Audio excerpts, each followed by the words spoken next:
Hello বন্ধুরা, চলবে নাকি?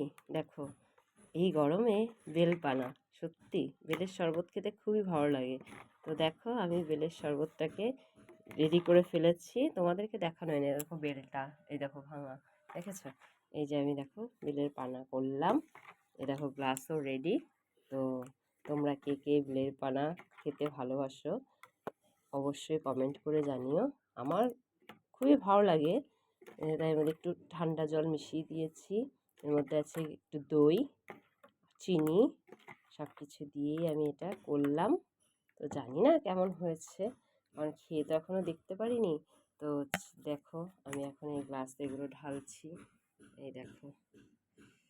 তো তোমরা কে কে ভালোবাসো এটা খেতে অবশ্যই কিন্তু কমেন্ট করে জানাবে, ঠিক আছে? এই দেখো আমার এগুলো রেডি করে ফেলছি। দারুণ লাগে জানো তো এই গরমে। তো তোমরা এটা জানো তো, গাছের বেল, ঠিক আছে, বাজার থেকে কিনে আনা না, বুঝেছো? এই যে দেখো, এবার রেডি হয়ে গেছে বেলের শরবত। তো তোমরা যদি বেলের শরবত খেতে ভালোবাসো অবশ্যই কমেন্ট করে জানিও, তোমাদের পরে খাইয়ে দেবো, ঠিক আছে? তো চলো আমরা খাওয়া দাওয়া করি। তোমাদের যদি ভালো লাগে তোমরা কমেন্ট করে জানিয়ে দিও, ঠিক আছে? চলো, টাটা।